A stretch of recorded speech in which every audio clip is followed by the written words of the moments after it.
Troll Hunters, Wizards of Arcadia.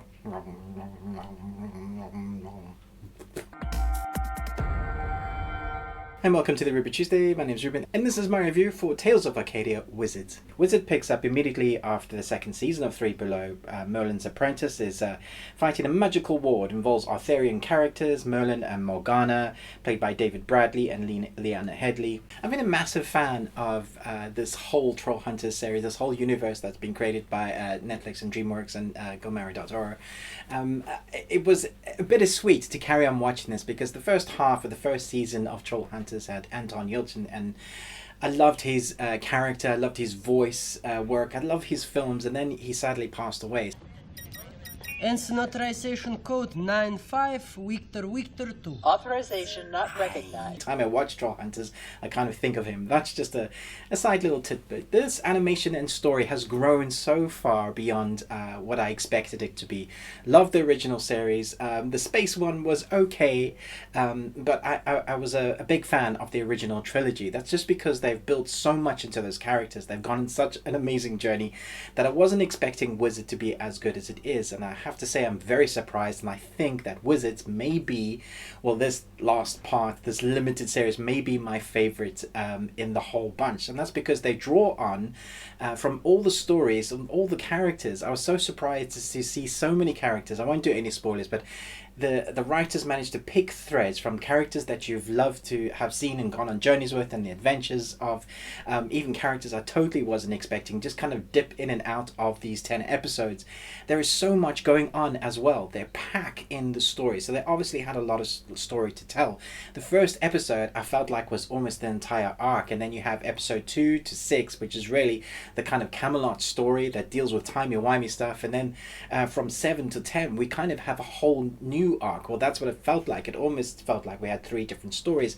At the same time, the writers had to carefully draw in the two kind of teams that we have. So we have the 2 teams, and I felt like the way they did that, they didn't give us too many overpowered characters. They kind of took certain players out of I guess the limelight and had them be in jeopardy, and then your heroes have to help those, and I think the emotional turmoil will be a bit much for some youngsters. Even though it's a PG, this series is much darker than I expected it, and than I expected it to be, and that shouldn't surprise me much because Guillermo del Toro's imagination, he always likes to, sometimes, I say he always likes to, sometimes he loves to kill his character creations. And talking about his character creations, if you've loved the creature features, the types of creatures that you've come to expect and love, from trolls to different types of creations, you're going to love what they do with the character creations in this. So you have the trolls, you have the magical creatures, you have wizards, you have dragon cats, you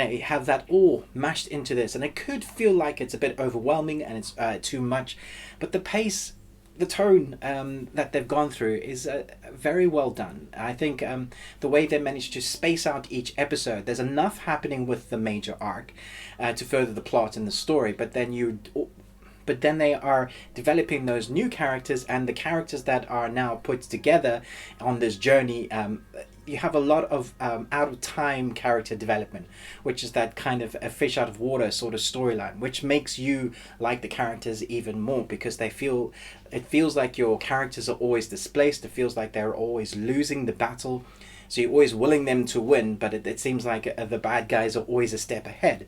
And what I liked about the bad guys in this is that there's a conundrum that made me think, well, who am I supporting in this? Who are the good guys? Who are the bad guys? Is that all you got? In the latter episodes, it's very clear who the bad guys are. The first 3 episodes, they teeter with showing you, well, a certain amount of characters. They believe one thing, the other characters believe the other thing, but they both have legitimate reasons for what they believe, and so it's hard to get behind either one, even though you have your initial emotional attachments to your characters that you've been on the journey for so long. But the way they make you think about that, I thought was very interesting. And then obviously you have that adventure storyline that we've come to know and expect, that wrap up, that fruition that comes towards the end, that I think is fantastic. I think the voice casting here does an excellent job.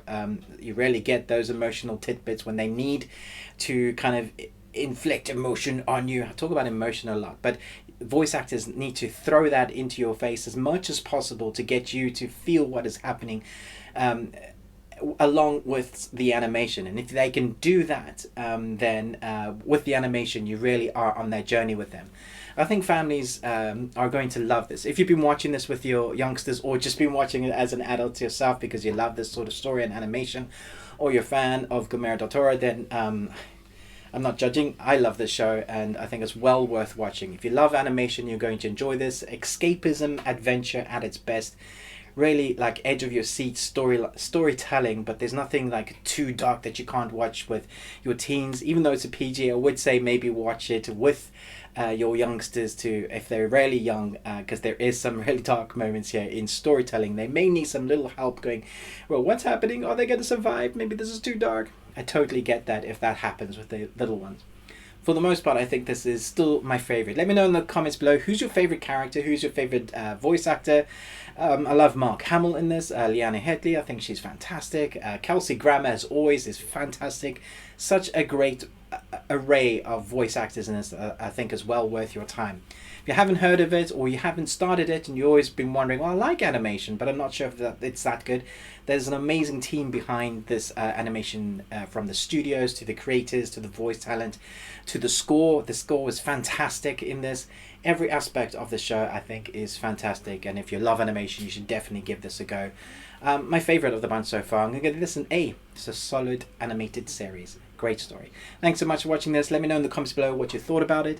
But most of all, until next time, remember, live long and Tuesday.